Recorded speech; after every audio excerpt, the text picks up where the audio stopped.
BBC বাংলার অধিবেশন প্রবাহতে আপনাদের স্বাগত। আজ আপনাদের সাথে লন্ডন স্টুডিও থেকে আছি মানসী বড়ুয়া, আর ঢাকায় আমার সাথে থাকছেন আকবর হোসেন। বাংলাদেশের সর্বশেষ গুরুত্বপূর্ণ আপডেট সংবাদে আপনাকে স্বাগত। শুরুতেই সংবাদ শিরোনাম, পরে বিস্তারিত। প্রথমে জানাবো আমাদের হাতে থাকা সর্বশেষ গুরুত্বপূর্ণ সবথেকে তাজা আপডেট সংবাদ। সংসদীয় আসন নিয়ে ভাঙায় ভাঙচুর, ইসিতে ডিসির চিঠি। ফরিদপুর 4 আসনে ভাঙায় আলগী এবং হামিরদী ইউনিয়ন। ফরিদপুর 2 আসনের সঙ্গে নগরকান্দায় সংযুক্ত করার প্রতিবাদে মহাসড়ক অবরোধ ও আন্দোলন অব্যাহত রয়েছে। বিষয়টি জনসাধারণের আন্দোলন হিসেবে আখ্যায়িত করে নির্বাচন কমিশন সচিবালয়ে আবেদন করেছে ফরিদপুর জেলা প্রশাসক ডিসি কামরুল হাসান মোল্লা। এরপর জানাবো এবার হরতালে ডাক দিল মুক্তিযোদ্ধা পরিবার ও বস্তিবাসীরা। রাজধানীর কলমিলতা বাজারে ক্ষতিপূরণ আদায় এবং মিরপুর ভাসানটেক বস্তি পুনর্বাসন প্রকল্প বাস্তবায়ন চুক্তি বাতিল আদেশ প্রত্যাহারের দাবিতে এবার ঢাকায় সকাল সন্ধ্যা হরতালের ডাক দিয়েছে মুক্তিযোদ্ধা পরিবার ও বস্তিবাসী। 10 দিনের মধ্যে এই দুই দাবি মানা না হলে আগামী 28শে সেপ্টেম্বর এই কর্মসূচি পালন করবেন তারা।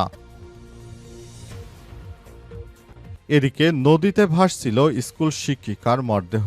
গাইবান্ধার ঘাগট নদী থেকে সরকারি প্রাথমিক বিদ্যালয়ের এক শিক্ষিকার মরদেহ ভাসমান অবস্থায় উদ্ধার করেছে সদর থানা পুলিশ। আজ কোমরইন মিয়াপাড়ার ঘাগট নদী থেকে মরদেহ উদ্ধার করা হয়।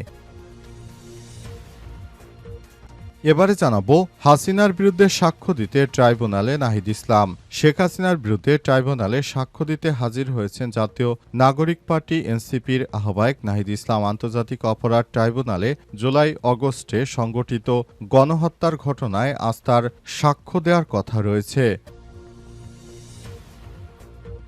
এবং সর্বশেষ জানাবো এবার এনসিপি নেত্রীর পদত্যাগ। জাতীয় নাগরিক পার্টি এনসিপি রাজশাহী জেলার যুগ্ম সমন্বয়ক শামীমা সুলতানা মায়া পদত্যাগ করেছেন। দলের সাম্প্রতিক কর্মকাণ্ড তার নীতি ও আদর্শের সঙ্গে সামঞ্জস্যপূর্ণ নয় বলে উল্লেখ করে তিনি পদত্যাগ করেছেন। আজ বেলা 11টার দিকে রাজশাহী নগরীর সাহেববাজার 0 পয়েন্টে এক সংবাদ সম্মেলনে এই ঘোষণা দিয়েছেন তিনি। প্রিয় দর্শক, এতক্ষণ শুনছিলেন সংবাদ শিরোনাম, এবারে বিস্তারিত। তবে তার আগে বন্ধুরা অনুরোধ থাকবে এই সংবাদটিতে একটি লাইক দিন। এই চ্যানেলে আপনি নতুন হয়ে থাকলে আমাদের সংবাদটি দেখতে দেখতে চ্যানেলটি সাবস্ক্রাইব করে রাখুন। কমেন্ট করে বন্ধুরা আপনার মূল্যবান মতামত জানিয়ে দিন আপনি বিশ্বের কোন দেশ থেকে বা বাংলাদেশের কোন স্থান থেকে আমাদের সংবাদটি দেখছেন এবং শুনছেন। আর বন্ধুরা এই সংবাদটি আপনার সোশ্যাল মিডিয়া ফেসবুকে শেয়ার করে বন্ধুদেরও দেখার সুযোগ করে দিন। এবারে বিস্তারিত।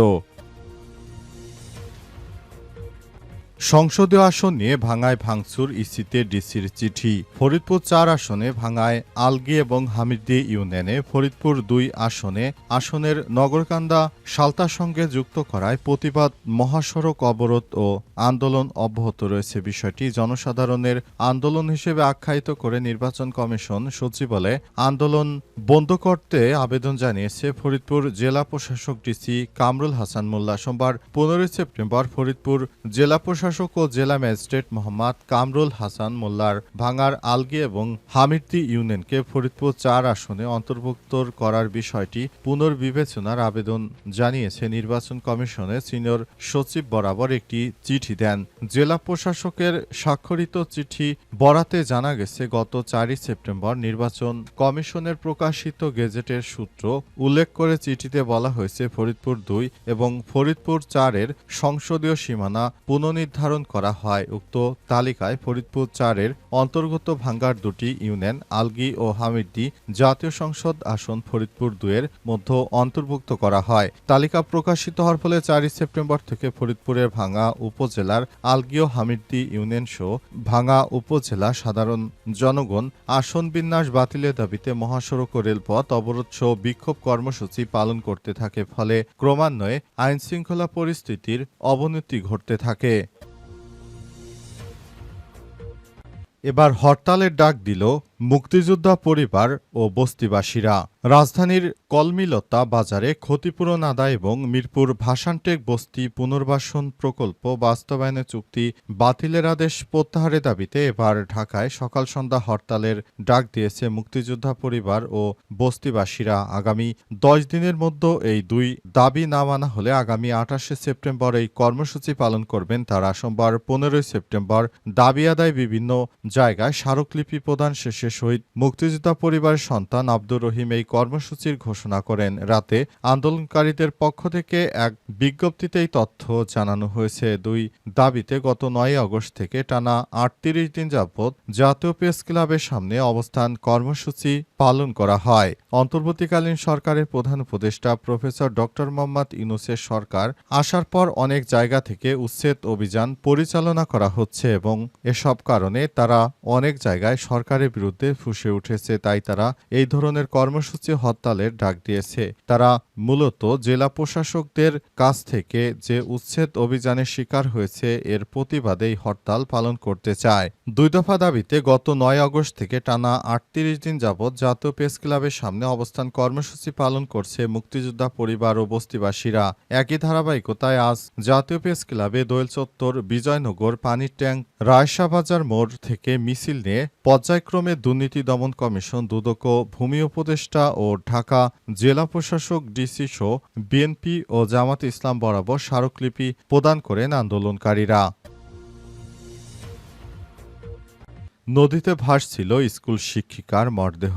গাইবান্ধার ঘাগট নদী থেকে সরকারি প্রাথমিক বিদ্যালয়ের এক শিক্ষিকার মরদেহ ভাসমান অবস্থায় উদ্ধার করেছে সদর থানা পুলিশ। মঙ্গলবার 16 সেপ্টেম্বর দুপুর 2টার দিকে পূর্ব কোমরনই মিয়া পাড়ার ঘাপটি নদী থেকে মরদেহ উদ্ধার করা হয়। নিহত তাসনিম আরা মাহমুদ NH মডার্ন সরকারি প্রাথমিক বিদ্যালয় শিক্ষিকা ছিলেন। গাইবান্ধা সদর থানার ভারপ্রাপ্ত কর্মকর্তা ওসি শাইনুল ইসলাম তালুকদার কালবেলাকে বিষয়টি নিশ্চিত করেন। স্থানীয় সূত্র থেকে জানা গেছে, গাইবান্ধার পূর্ব কোমরনইন মিয়াপাড়ার ঘাঘাট নদীতে স্কুল শিক্ষিকা মাহমুদা ভাসমান মরদেহ দুপুর 11টার দিকে দেখতে পায় স্থানীয়রা। প্রায় 2.5 ঘন্টা পর মরদেহটি ভাসমান অবস্থায় পড়েছিল।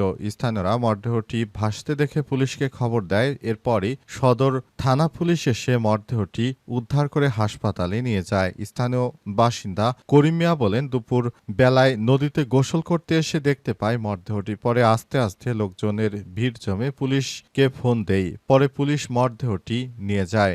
যেখানে মরদেহটি নদীতে ভাসতেছিল এটা মনে হয়েছে হত্যা। এ বিষয়ে ওসি শাইনুল ইসলাম তালুকদার বলেন, মরদেহটি আমাদের পুলিশ সদস্য উদ্ধার করে হাসপাতালে নিয়ে গেছে। তবে সামাজিক যোগাযোগ মাধ্যমে নারীটির পরিচয় মাহমুদা শিক্ষক হিসেবে পাওয়া গেছে। এটি হত্যা না আত্মহত্যা তা জানার চেষ্টা করছে পুলিশের সদস্যরা। হাসিনার বিরুদ্ধে সাক্ষ্য দিতে ট্রাইব্যুনালে নাহিদ ইসলাম। শেখ হাসিনার বিরুদ্ধে ট্রাইব্যুনালে সাক্ষ্য দিতে হাজির হয়েছেন জাতীয় নাগরিক পার্টি এনসিপির আহ্বায়ক নাহিদ ইসলাম। তিনি সবার উদ্দেশ্য করে বলেছেন, আন্তর্জাতিক অপরাধ ট্রাইব্যুনালে শেখ হাসিনার বিরুদ্ধে সাক্ষ্য দিয়েছি।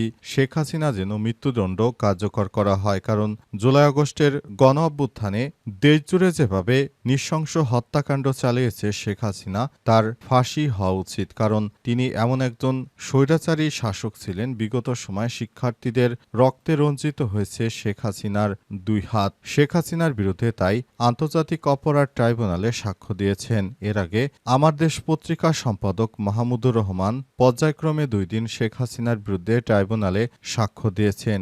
সাক্ষ্যগ্রহণ অনুষ্ঠানে বিচারপতিরা অনুষ্ঠিত তার বক্তব্য লিখিতভাবে পেশ করা হয়। এদিক শেখ হাসিনার বিরুদ্ধে আজও ট্রাইব্যুনালে সাক্ষ্য দেবেন আমার দেশের পত্রিকা মাহমুদুর রহমান। প্রসিকিউশনের পক্ষ থেকে জানানো হয়েছে, মামলায় ঐতিহাসিক প্রেক্ষাপটের বিষয়ে সাক্ষ্য দেওয়ার কথা ছিল সাংবাদিক মাহমুদুর রহমান ও জুলাই গণঅভ্যুত্থানের নায়ক নাহিদ ইসলামের। তবে ব্যক্তিগত কারণে তারা আগে নির্ধারিত তারিখে উপস্থিত হতে পারেনি। আদালতের কাছে সময় চাওয়া হয়, তাদেরকে সময় দেওয়া হয়েছে। তারপর নাহিদ ইসলাম আজ উপস্থিত হয়েছেন।